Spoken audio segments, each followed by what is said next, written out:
அருமையானவர்களே, இன்றைக்கு நாம் சுருக்கமாக அதே சமயத்தில் ஆழமாக சில காரியங்களை நாம் சிந்திக்க போகிறோம். ஆகவே இந்த வார்த்தையை நீங்கள் யாராயினும் எந்த வடிவில் கேட்டாலும் முழு கவனத்தோடு கேட்கும்படியாக உங்களை நான் மிக மிக தாழ்மையோடு கூட கேட்டுக்கொள்கிறேன். நான் சொல்லுகிற காரியம் என்னுடைய கற்பனை கதை அல்ல, என்னுடைய அனுபவம் இல்லை. வேதத்தில் சொல்லப்பட்டது ஒன்றும் பொய்யாயிராது பிரியமானவர்களே. ஆகவே நம்முடைய எதிர்கால வாழ்க்கை எப்படி இருக்க போகிறது என்று பார்க்க போகிறோம். அப்படி நாம் பார்ப்பதற்கு முன்பதாக கண்களை மூடி நாம் ஜெபிப்போம். எங்களை நேசிக்கிற நல்ல தகப்பனே, இந்த நாளிலே நீர் எங்களோடு கூட பேசும்படியாக உம்மிடத்தில் வேண்டி நிற்கிறோம். உம்முடைய இரக்கம் எங்களுக்கு கிடைப்பதாக மீட்பெரும் இரட்சகருமாகிய இயேசு கிறிஸ்துவின் மூலம் ஜெபம் கேளும் எங்கள் ஜீவனுள்ள நல்ல பிதாவே, ஆமென். எனக்கு அருமையானவர்களே, இன்றைக்கு நாம் சிந்திக்க இருக்கிற தலைப்பு the exciting things waiting for the true believer.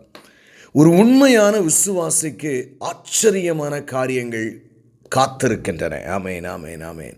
அதை குறித்து தான் நாம் சிந்திக்க போகிறோம். அதற்கு முன்பதாக ஒரு வசனத்தை நான் உங்களுக்கு மிக ஆழமாக வாசித்து காட்ட விரும்புகிறேன்.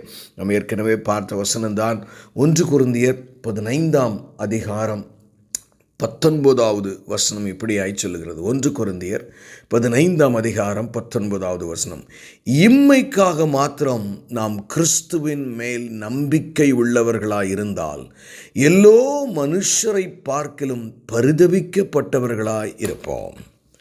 இம்மைக்கானவைகளுக்காக மாத்திரம் நாம் இயேசுவை வாஞ்சிக்கிறவர்களாய், தேடுகிறவர்களாய், நாம் அவரை நோக்கி ஜெபிக்கிறவர்களாய் இருந்தால் பரிதபிக்கப்பட்டவர்களாய் இருப்போம் என்று வேதம் சொல்லுகிறது. நீங்கள் எந்த மதத்தை எடுத்தாலும் முக்கியமான அவங்களுடைய கருத்து என்னென்றால், இறைவனை தேடினால், சாமியை கும்பிட்டால் எனக்கு இந்த பூமியில் நன்மை கிடைக்க வேண்டும். இதுதான் ideology. That's a ideology of almost all religions in the world. But Bible never says that. Christ சொல்லும் போதே my kingdom is from another பிளேஸ்ன்னு சொல்கிறார். என்னுடைய ராஜ்யம் ஒன்று இருக்கிறது, அது பூமிக்கு அடுத்ததல்ல என்று சொல்லுகிறார். அப்போது ஒன்று நல்லா தெரிஞ்சுக்கங்க, கிறிஸ்தவ வாழ்க்கையின் மையம், ஒருவேளை இந்த உலகத்தில் நமக்கு தேவைகள் உண்டு, அதை அப்படியே ரிஜெக்ட் பண்ணி ஒதுக்கல நம்ம போக வேண்டிய அவசியமே இல்லை. நமக்கு குழந்தைகள் வேணும், வீடு வேணும், கார் வேணும், எல்லாமே வேணும். ஆனால் நம்முடைய முக்கியத்துவம் இவைகளில் மாத்திரம் இல்லாமல், ஏன்னா இன்றைக்கு ஏன்னா Christianity is also turning out to be yet another religion. You have to be very careful on that. நம்ம எப்படிப்பட்டிருக்கோம்? நித்தியமானவைகளுக்கு முக்கியத்துவம் கொடுக்க வேண்டும். நம்மளை சீர்தூக்கி பார்க்கணும். என் வாழ்க்கையில் நான் எதுக்காக அதிகமாக கவலைப்படுகிறேன், எதுக்காக அதிகமாக சந்தோஷப்படுறேன்? உலகப்படியான சில காரியங்கள் எனக்கு இல்லை என்பதற்காக நான் மிகவும் வருத்தப்படுகிறேனா, இல்லாவிட்டால் பரத்து கெடுத்த மகிமை எனக்கு கிடைக்கப் போகிறதே என்று சந்தோஷப்படுகிறேனா? These are all the ways we have to analyze ourselves. எனக்கு அருமையானவர்களே, நமக்கு நேரம் இல்லை. ஏன்னா நம்ம ஒரு முக்கியமான காரியத்தை நாம் ஆழமாக நாம் சிந்திக்க வேண்டும். இன்னும் நிறைய பேர் பார்த்தீங்கன்னா ஒரு 35 வயசு 40 வயசு அப்படி வரும்போது நம்ம ஜென்ரலி ஒரு கான்வர்சேஷன் வரும். அப்படி 45 கூட இல்லாட்டாலும் ஒரு 55, 60 வரும்போது பார்த்தீங்கன்னா ஐ எம் கெட்டிங் ஓல்டர்ன்னு சொல்லுவோம் இல்லையா? எனக்கு வயதாகி கொண்டு போகிறது அப்படி சொல்லுவோம். அப்படி சொல்லாமல் நம்ம பார்த்திங்கன்னா அந்த சென்டென்ஸை நம்ம மாற்றி சொல்லலாம். அதை எப்படி சொல்லலாம்னு கேட்டிங்கன்னா, ஆமேன், ஆமேன். Never say I am getting older, rather say I am getting ready to meet my Creator. எனக்கு வயசாகுதுன்னு சொல்கிறத விட என்னை உருவாக்கினவரை நான் சந்திக்க ஆயத்தப்பட்டு கொண்டிருக்கிறேன் என்று சொல்லுவது it's a better terminology. Hallelujah. I am preparing myself to meet my creator. இன்னைக்கு நம்முடைய செய்தியினுடைய தலைப்பு என்ன? The exciting things that are waiting for the true believer. உண்மையான ஒரு விசுவாசிக்கு காத்திருக்கிற ஆச்சரியமான காரியங்கள். Hallelujah. ஆமென். இது யாருக்கு ஆச்சரியமா இருக்குன்னா, பரத்துக்கடுத்த காரியங்கள், என் மரணத்திற்கு பின்பு ஒரு நித்திய வாழ்க்கையிலே நான் எப்படி இருக்கப் போகிறேன் என்று வேதம் சொல்லுகிறது என்று அறிந்து கொள்ளுகிறவர்களுக்கு அது மேன்மையானதாக இருக்கும். ஆகவே அந்த வசனத்தை வாசித்தோம். இம்மைக்காக மாத்திரம் நாம் கிறிஸ்துவின் மேல் நம்பிக்கை உள்ளவர்களாயிருந்தால் எல்லோ மனுஷரை பார்க்கலும் பரிதபிக்கப்பட்டவர்களாயிருப்போம். எனக்கு அருமையானவர்களே, நிறைய I have a list of 7 exciting things that really waiting for all believers, true believers. Amen. முதல் காரியம் பார்த்தீங்கன்னா, you will see the one who created you as he is. இன்னைக்கு நம்ம பார்க்குறோம், சாமிங்கிறோம், பிதாங்கிறோம், எல்லாம் சொல்கிறோம். ஆனால் நம்ம என்ன, we have to speculate. விசுவாச கண்களில் தான் நாம் பெரும்பாலும் பார்க்கிறோம். ஆமென். ஆனால் அவருடைய ராஜ்யம் வரும்பொழுது அப்படி இருக்காது பிரியமானவர்களே. 1 யோவான் 3ஆம் அதிகாரம் 2ஆம் வசனம் இப்படியாய் சொல்கிறது. ஆமென். பிரியமானவர்களே, கவனமாய் கேளுங்கள். இப்பொழுது தேவனுடைய பிள்ளைகளாய் இருக்கிறோம், இனி எவ்விதமாய் இருப்போம் என்று இன்னும் வெளிப்படவில்லை. இல்லையா? அடுத்து பாருங்க. ஆகிலும் அவர் வெளிப்படும் போது அவர் இருக்கிற வண்ணமாகவே நாம் அவரை தரிசிப்பதினால் அவருக்கு ஒப்பாயிருப்போம் என்று அறிந்திருக்கிறோம். ஏன்னா எந்த ஒரு மனுஷனும் தேவனை கண்டு உயிரோடு இருப்பது கூடாத காரியம். ஆமென். அவர் அவ்வளவு வல்லமையும் மகத்துவமும் ஒளியும் மேன்மையும் நிறைந்தவர். ஆனால் நம்முடைய ப்ரிவிலேஜ் என்ன தெரியுமா? நம்முடைய காலங்கள் இந்த பூமியில முடிந்த பின்பு, இல்லாவிட்டால் அவருடைய வருகை நமக்கு ரகசிய வருகையோ பகிரங்க வருகை அவருக்கு நம்முடைய வருகையில் வரும்போது பார்த்தீங்கன்னா, நம்ம என்ன செய்ய போகிறோம்? அவர் இருக்கிற வண்ணமாய் காண்போம். அதனால அவர் மாதிரியே நம்மளும் இருப்போம்னு சொல்லி அங்கே சொல்லப்பட்டு எவ்வளவு பெரிய காரியம் என்று பாருங்கள். You can see God as he is. ஹல்லேலூயா. எவ்வளவு ஒரு மேன்மையான காரியம், எவ்வளவு ஒரு மேன்மையான காரியம். யோசித்து பாருங்க, நம்முடைய வாழ்க்கையில் நம்மளால் கிரகிக்க முடியாத காரியங்கள். அப்போ முதல் காரியம் என்ன? நாம் விசுவாசிகள். அது கொஞ்சம் இதெல்லாம் நீங்கள் மெடிடேட் பண்ணி பார்க்கணும். நான் இயேசுவையும் பிதாவையும் பரிசுத்த ஆவியானவரையும் அவர் இருக்கிற வண்ணமாகவே நான் ஒரு நாளிலே சந்திக்க போகிறேன். எவ்வளவு பெரிய பாக்கியம் பிரியமானவர்களே. ஆமென். பிரியமானவர்கள், இப்பொழுது தேவனுடைய பிள்ளைகளாய் இருக்கிறோம், இனி எவ்விதமாய் இருப்போம் என்று இன்னும் வெளிப்படவில்லை. ஆகிலும் அவர் வெளிப்படும் போது அவர் இருக்கிற வண்ணமாகவே நாமும் அவரை தரிசிப்பதினால் அவருக்கு ஒப்பாயிருப்போம் என்று அறிந்திருக்கிறோம். அல்லேலூயா. அமேசிங் ஸ்கிரிப்சர் பிரியமானவர்களே. அப்போ கர்த்தரை அவர் இருக்கிற வண்ணமாகவே தரிசிக்கிற கண்களும் கிருபைகளும் நாம் பெறப்போகிறோம். 2வது காரியம் பார்த்தீங்கன்னா, ஆமென் ஆமென், நமக்கு இன்னொரு பெரிய ப்ரிவிலேஜ் இருக்குது. அல்லேலூயா. 1 தெசலோனிக்கேயரின் புஸ்தகத்திலே அது சொல்லப்பட்டிருக்கிறது. 1 தெசலோனிக்கேயர் 4ஆம் அதிகாரம் 16-17 வசனங்களை நான் உங்களுக்கு வாசிக்கிறேன். 1 தெசலோனிக்கேயர் 4ஆம் அதிகாரம் 16-17. கவனமாய் கேளுங்கள் பிரியமானவர்களே. ஏனெனில் கர்த்தர் தாமே ஆரவாரத்தோடும் பிரதான தூதனுடைய சத்தத்தோடும் தேவ எக்காலத்தோடும் வானத்திலிருந்து இறங்கி வருவார். அப்பொழுது கிறிஸ்துவுக்குள் மரித்தவர்கள் முதலாவது எழுந்திருப்பார்கள். பின்பு உயிரோடு இருக்கிற நாமும் கர்த்தருக்குள் எதிர்கொண்டு போக மேகங்கள் மேல் அவரோடு கூட ஆகாயத்தில் எடுத்துக்கொள்ளப்பட்டு இவ்விதமாய் எப்பொழுதும் கர்த்தருடனே கூட இருப்போம்.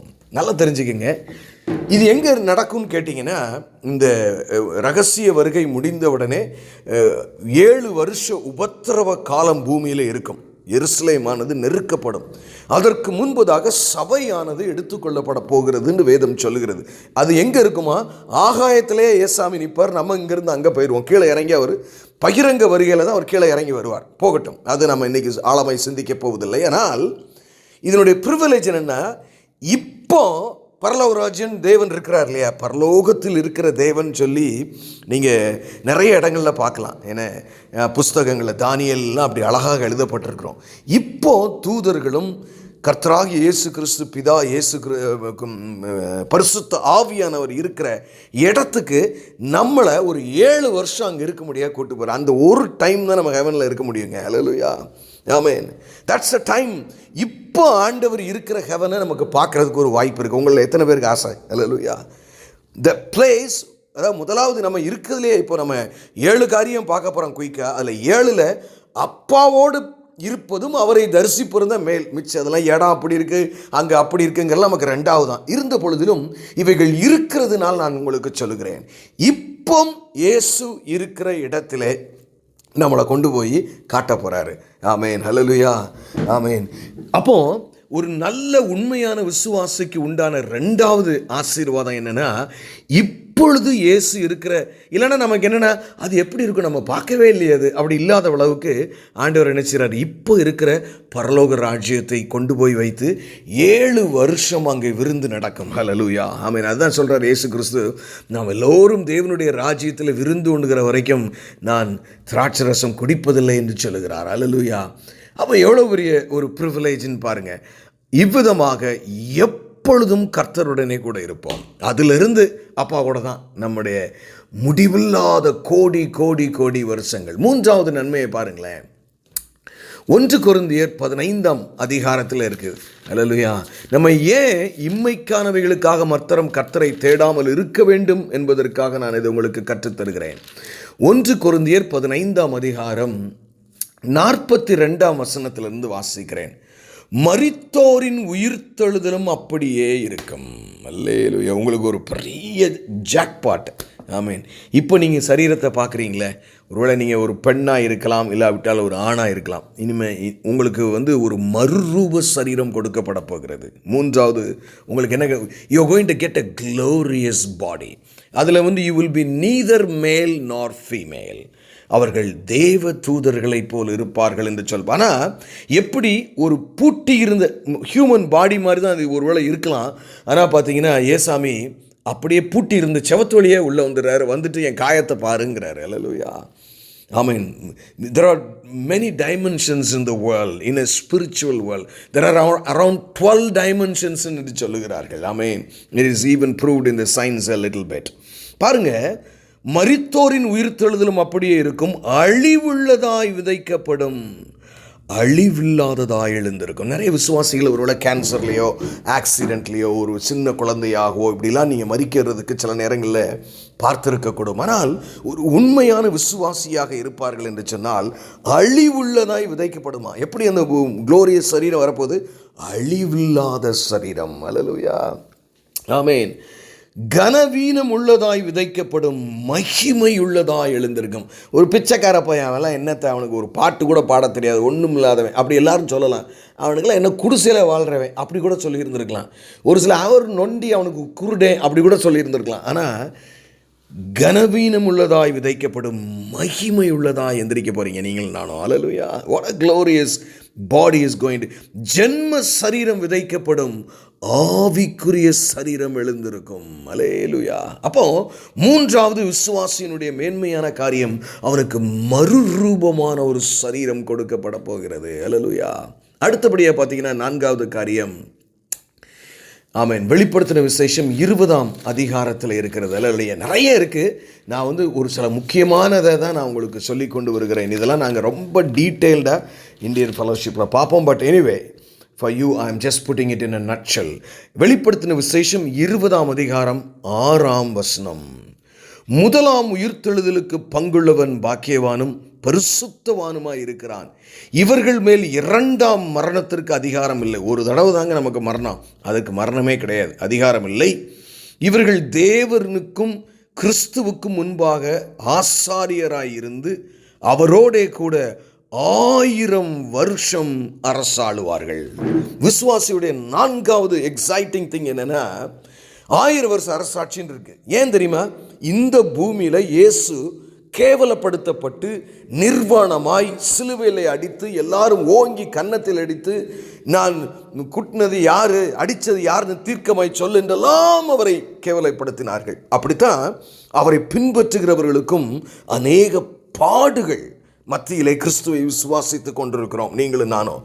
என்ன பெரிய ப்ளஸ் பாயிண்ட் தெரியுமா? யாரை வச்சியும் ஆட்சி நடக்காது. இன்றைக்கெல்லாம் நீங்கள் எலெக்ஷன் வருது, என்ன இதெல்லாம் நம்ம எலெக்ஷன் ப்ரொசீஜர் உலகம் பூரா கிட்டத்தட்ட 42 நாட்டில் எலெக்ஷன் நடக்க போகுதுன்னு நினைக்கிறேன் 2024. What ever be that. எனக்கு அருமையான ஜனமே, நம்மளை வச்சுத்தான் இந்த பூமி, இதே பூமிங்க, இதே பூமி, வேற எங்கேயும் கிடையாது. அல்லேலூயா, ஆமென். இந்த பூமியில் 1000 வருஷம் இந்த பூமியே நான் நினைக்கிறேன் இப்போ 23 டிகிரி சாஞ்சி போயிருக்கு. அதனால தான் 4 சீசன்லாம் இருக்குது. ஒருவேளை அது நேராக வந்துடுமோ என்னன்னு தெரியல. உலகம் பூரா 23 டிகிரி சென்டிகிரேட். யூஏயில் கடுமையான வெயிலுக்குள்ளே நீங்கள் போக போகிற 50, 60ன்னு போக போகிற ஆட்கள் அந்த பீரியடில் பார்த்தீங்கன்னா அவ்வளோ ராஜா. இப்போ நீங்கள் பெரிய பெரிய பிரபுக்கள்லாம் நீங்கள் ரோட்டில் அதிலெல்லாம் பார்ப்பீங்களே, அவங்களாம் ஜுஜிப்பி. அல்லேலூயா. ஒரு மகிமையின் சரீரத்தில், 2ஆம் மரணம் இல்லாத சரீரத்தில். ஏன் தெரியுமா இந்த 1000 வருஷ அரசாட்சி உங்களை வச்சு ஆளுகை செய்ய போகிறாரு? இப்போ நிறைய பேர் நான் பார்த்துருக்கிறேன், மிஷினரிமார் மாதிரி நார்த் இந்தியாவிலும் பைபிள் எடுத்துக்கொண்டு நிறைய பேர் சில காரியங்களை தான் வாழ்க்கையில் பெறாமலும் இயேசுவேன் தேடியும் கூட சில சிலுவைகளை சுமந்து கொண்டும் அப்படி பரிதாபமாய் வாழ்ந்தவர்களுக்கு நான் உங்களுக்கு நிறைய செய்யணும்னு நினச்சிருந்தேன்டா. நான் நேரடியாக வந்து செய்கிறேன் உங்களுக்கு. அல்லேலூயா. நான் உங்களுக்கு நிறைய ஆசீர்வதிக்கணும்னு நினச்சேன், நான் நேரடியாக வந்து உங்களுக்கு செய்கிறேன். 1 வருஷம் இல்லைங்க, நம்ம பூமியில் நல்லா வாழ்ந்தால் 80-90 வருஷம் தான் வாழுவோம். 1000 வருஷம் அவர் இந்த பூமியில உங்களை வைத்து ஆளப்போகிறார். பிரபுக்களாய் நீங்கள் இருப்பீர்கள்.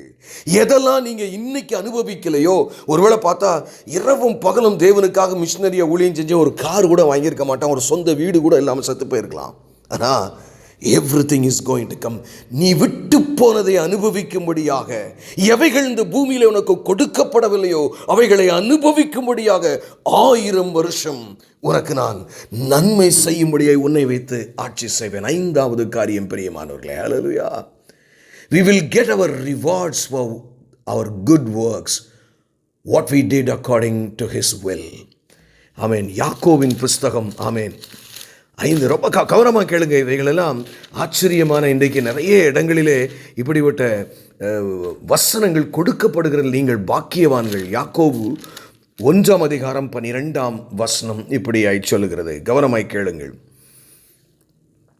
சோதனையை சகிக்கிற மனுஷன் பாக்கியவான். நல்ல கவனிங்க. சோதனையை சகிக்கிற மனுஷன், சோதனையை சில நேரங்களில் கிறிஸ்துவை பின்பற்றும் சகிக்கிறது. ஏன் எனக்கு மட்டும் இல்லை, அந்த அங்கலாய்ப்போடு கூட நீங்கள் விசுவாசத்தில் பரிசுத்தமும் உண்மையுமாய் அவரை நேசித்து கீழ்ப்படிந்து வாழ்கிறவர்கள் தான் உண்மையான விசுவாசி. சோதனையை சகிக்கிற மனுஷன் பாக்கியவான், அவன் உத்தமன் என்று விளங்கின பின்பு கர்த்தர் தம்மிடத்தில் அன்பு கூறுகிறவர்களுக்கு வாக்குத்தத்தம் பண்ணின ஜீவ கிரீடத்தை பெறுவான். அல்லேலூயா. சோதனை சகித்து கொண்டிருந்தான். மீண்டும் வாசிக்கிறேன், சோதனையை சகிக்கிற மனுஷன் பாக்கியவான். இன்றைக்கு நிறைய நேரங்களிலே, சில நேரங்களில் சில ஆசீர்வாதங்கள் கால தாமதமாய் உங்களுக்கும் எனக்கும் இருக்கலாம். ஆனால் அப்படி இந்த தீமையை அனுபவிக்கிற உங்களுக்கும் எனக்கும் அவன் உத்தமன் என்று விளங்கின பின்பு, ஆகவே தான் சோதனையில் விசுவாசத்தையும் தேவனை துதிக்கிறதையும் ஊழியத்தையும் நம்ம விட்டுறவே கூடாது. உத்தமன் என்று விளங்கின பின்பு கர்த்தர் தம்மிடத்தில் அன்பு கூறுகிறவர்களுக்கு, அல்லேலூயா, எத்தனை சோதனைகள் வந்தாலும், எத்தனை வேதனைகள் வந்தாலும், நான் இயேசுவின் மேலுள்ள அன்பிலே நான் குறைய மாட்டேன். அல்லேலூயா. தம்மிடத்தில் அன்பு கூறுகிறவர்களுக்கு வாக்குத்தத்தம் பண்ணின ஜீவ கிரீடத்தை பெறுவார். ராஜா மாதிரி அபிஷேகம் பண்ண போறார் அவங்கள. அல்லேலூயா. 1000 வருஷ அரசாட்சியாய் இந்த பூமியில ராஜாக்களும் ஆசாரியர்களுமாய் இருப்பார். அது மாத்திரமல்ல பிரியமானவர்களே, இன்னொரு வசனத்தை நான் உங்களுக்கு வாசித்து காட்ட விரும்புகிறேன். வெளிப்படுத்தின விசேஷம் 22ஆம் அதிகாரம் 12ஆம் வசனம். ஆமென். இதோ சீக்கிரமாய் வருகிறேன், அவனவனுடைய கிரியைகளின்படி அவனவருக்கு நான் அளிக்கும் பலன் என்னோடு கூட வருகிறது. There will be rewards. அதை நீங்கள் பெறணும். அதாவது கிருபை உங்களை மோட்சத்துக்கு கொண்டு போயிருங்க. ஆனால் நீங்கள் இந்த பூமியில் எவ்வளவு தியாகத்தோடு சில காரியத்திற்கு ஜெபத்திற்கு பதில் தாமதிக்கும் பொழுதும் விசுவாசத்தை விட என்ன இயேசு செஞ்சார் எனக்கு அப்படி நம்ம சொல்லாமல், என் இயேசு எனக்கு எதை வேண்டுமானாலும் நிச்சயமாக அவருடைய சித்தத்தின்படி அவருடைய காலத்தின்படி சரியாக எனக்கு தருவார் என்று சொல்லி சிலுவையை சுமந்து கொண்டு அவர் பின்னாடி நம்ம போகும்போது பார்த்தீங்கன்னா ஆச்சரியம். அதுக்கு தான் ரிவார்டுங்க. ஹல்லேலூயா. நீங்கள் கஷ்டப்படுறீங்களே, அழுதுருக்கீங்களே நிறையா, அதுக்கு தான் நிறைய ரிவார்டு இருக்க போகுது. அதன் மத்தியிலும் நீங்கள் விசுவாசித்தீர்கள். நிறைய எனக்கு தெரிஞ்சு எல்லாமே அப்படி ரோசி பிக்சராக இருக்கிறதுக்கு எவ்வளவு கிடைக்குன்னு எனக்கு தெரியல. But where you sacrificed, where you put your faith on God in an impossible situation. நீ துதிப்பதற்கு வாய்ப்பே இருதயமே இல்லாத நேரமும் துதிக்கிற காரியத்திற்காக அப்படி அநேக தியாகமாய் பிறரிடத்தில் அன்பு செலுத்தி கிறிஸ்துவின் அன்பையும் ஊழியத்தையும் விடாமல் செய்கிற ஜனங்களுக்கு ஒரு ரிவார்டு வருதுங்க. ஹல்லேலூயா. greatest reward is coming. என இயேசுவே சொல்றாரு, பரலோக ராஜ்யத்தில் சிறியவன் எனப்படுகிறவன் யோவான் ஸ்நானனை காட்டிலும் பெரியவன் என்று. அப்போ பரலோக ராஜ்யத்தில் சிறியவன் பெரியவன்னா, ஒருவேளை நீ ஐயோ அங்கேயும் அப்படி சண்டை வந்துருமா? அதெல்லாம் ஒன்றுமே வராது. ஏன்னா நான் அதனுடைய அடுத்த கருத்தை நான் உங்களுக்கு சொல்லுவேன். we will be free from sin. ஆனால் ஒவ்வொருவருக்கும் அவங்களுடைய கிரியைக்கு தக்க, என் மகளே நான் உனக்கு ஒரு காரியத்தை கொடுக்காமலே வச்சுருந்தேன், ஆனாலும் நீ என்னை எப்படியாவது திட்டுவ, என்னைய ஏதாவது செஞ்சுட்டு போவேன்னு பார்த்தேன், என்னைய விடவே இல்லையே மகளே, என்னைய விடவே இல்லையே மகனே, வா உனக்கு என் ராஜ்யத்தில் நான் உனக்கு அப்பா கொடுக்கறது எப்படி இருக்கும்? ஹல்லேலூயா. there is going to be a great reward. ஆமென், ஆமென், ஆமென். ஆறாவது காரியம் என்னென்னா, we will be delivered from the presence of sin. இன்னைக்கு இந்த பூமியில் 3 வகையான தீமைகள் இருக்கிறது பிரியமானவர்களே. the natural evil, volcano, earthquake, flood, அந்த மாதிரி, அதாவது ஆதாம் பாவம் செய்த அந்த கான்சிக்வன்சஸ், நேச்சுரல் ஈவில். அடுத்து பார்த்தீங்கன்னா there are moral evil. Moral ஈவில்னா மனசுக்குள்ளேயே ஒரு வேதனை, பாவம், மன்னிக்க முடியாமை, கோபம், இச்சை, பண ஆசை, இப்படி மாரல் ஈவில்ஸ். அதில் மனுஷன் கிடந்து எவ்வளவோ கஷ்டப்படுறான். அடுத்து பார்த்தீங்கன்னா there are supernatural evil. ஏதாவது டீமோனிக் ஸ்பிரிட்ஸ், சைட்டனிக் பவர், இதுகளில் சிக்கி சின்ன பின்னமாகி அநேகர் இப்படி இந்த எல்லாத்துக்கும் காரணம் பாவம். ஆகவே உங்கள் வாழ்க்கையில் பாவம் மட்டும் நான் செய்யக்கூடாது, அப்பாவுக்கு கீழ்ப்படியணும்னு எண்ணத்தோடு நாம் வாழ வேண்டும். அப்படி வாழும் பொழுது, அதாவது சொல்லுவோம் இல்லையா, சால்வேஷன் 3 பகுதிகளாய் பிரிக்கப்படும். ஃபஸ்ட்டு ஜஸ்டிஃபிகேஷன், அவருடைய இரத்தத்தினால் உங்களை அவர் நீதிமான்களாக்கி. அடுத்த ஸ்டெப் என்ன தெரியுமா? சால்வேஷன்லேயே 3 ஸ்டெப் இருக்கு. சாங்டிஃபிகேஷன், பரிசுத்தமாகுதல், அவருக்கு கீழ்ப்படிந்து குமாரனுடைய சாயல். 3வது குளோரிஃபிகேஷன், மகிமை அடைதல். 3 சேர்ந்து தான் சால்வேஷன். இந்த குளோரிஃபிகேஷனில் என்ன தெரியுமா? You will be delivered from the presence of sin. பாவமே இருக்காதுங்க பரலோக ராஜ்யத்தில். எப்படி இருக்குன்னு பாருங்க. Are you not excited? இன்னைக்கு ஒரு 8 மணிக்கு இரவில் வெளியே தனியாக ஆம்பளையே போக முடியல, யோசிக்க வேண்டியதாக இருக்கிறது. அமெரிக்காவிலலாம் ஒரு தனி இடத்துக்கு போனால் பின்னாடி திரும்பி பார்த்துட்டு போகணும் காருக்கு, நம்மளை எவனாவது கண்ண தூக்கிட்டு வரானான்ட்டு. ஆனால் you are going to be blessed to be in a place where you will be absent from sin. Hallelujah. 6வது காரியம், மன்னிக்கவும், 7வது காரியம், ஆமென், you will be living in the new earth with God and Jesus Christ our Lord and the Holy Spirit. வெளிப்படுத்தும் விசேஷம் 21. நான் சொன்னேன், இப்போ இருக்கிற அவர் வாசிக்கிற பரலோக ராஜ்யத்தை பார்க்கறதுக்கு உங்களுக்கு 7 வருஷம் தான் இருக்குது. நீங்கள் அந்த ரகசிய வரிகளை எடுத்துக்கொள்ளப்படாதவங்க இப்போ இயேசு இருக்கிற பரலோக ராஜ்யத்தை பார்க்க மாட்டார்கள். அதுக்கு பின்னாடி உபத்திரவ காலத்துக்கு போய் சங்கடங்களுக்குள்ளெல்லாம் இருந்து அதுக்கப்புறம் இரத்த சாட்சியாக மறிச்சாதான் அடுத்து உங்களுக்கு ரட்சிப்பேன். அதை நல்லா தெரிஞ்சுக்கங்க. If you miss out in the secret coming, you only can come to heaven by as a martyr. மரணம், அதாவது இரத்த சாட்சியை மறிச்சு தான் அடுத்து வர முடியும். நீங்கள் டீட்டெயிலாக பைபிளை படித்து பாருங்கள். அப்படிலாம் பாடுபட்டும் you will miss out the present heaven that God is existing. ஏன்னா கடவுளுடைய அல்டிமேட் திட்டம் அந்த இடத்துலையும் பிசாசு தொந்தரவு எல்லாம் இருந்தனால அதையும் விட்டுட்டு அவர் புதிய வானம் புதிய பூமியை உண்டாக்க போகிறார். அல்லேலூயா. வாசிக்கிறேன், கேளுங்கள்.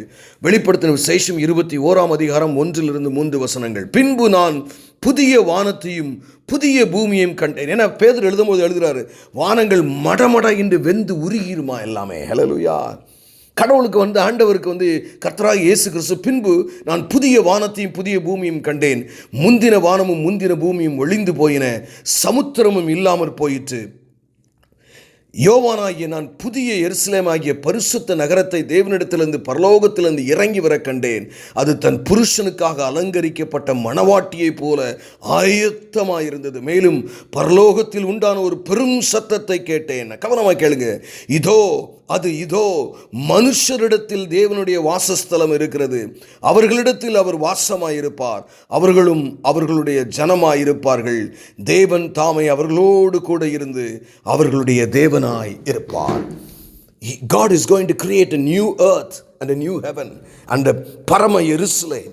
எனக்கு அருமையான தேவஜனமே, amazing place. God is going to recreate a new earth for you. உங்களுக்காக ஒரு புதிய வானமும் புதிய பூமியும் காத்திருக்கிறது. Are you not excited?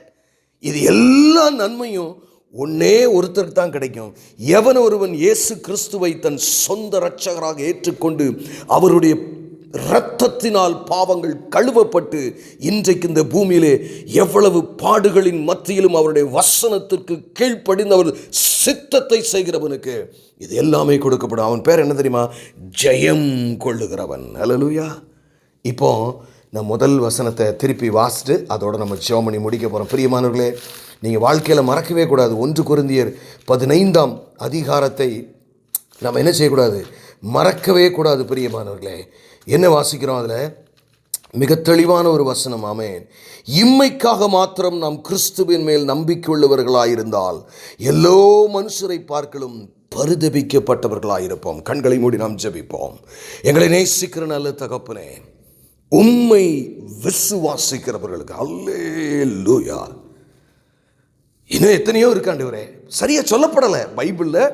பரலோக ராஜ்யத்தில் அவனுடைய பிள்ளைகள் எப்படி இருக்குன்னு சொல்லி, எப்படி ஒரு பர்த்டேக்கு கிஃப்ட்டை கொடுக்கும்போது ஒரு ரேப்பர் போட்டு மூடி கொடுக்குற மாதிரி தான் அந்த ரேப்பரை தான் நாங்கள் இவ்வளோ நேரம் பார்த்துருக்கோம் ஆண்டவரே. There are so many details which we didn't see. We don't have even time to see that. But Father, what a privilege it is. Thank you, Lord. Thank you, Jesus. Thank you, Father Yahweh. Thank you, Father Holy Spirit. Thank you, the one God, for just deciding it in such a beautiful and glorious way for your children. நன்றி ஆண்டவரே, நன்றி செலுத்துகிறோம். இந்த வார்த்தையை கேட்டுக்கொண்டிருக்கிற ஆண்டவரே, எந்த வடிவில் கேட்கிற ஒவ்வொருவருக்கும் ஆண்டவரே, இந்த ஆசீர்வாதம் உரித்தாகுத என்று ஜெபிக்கிறோம் எங்கள் ஜீவனோட நல்ல பிதாவே. ஆமென்.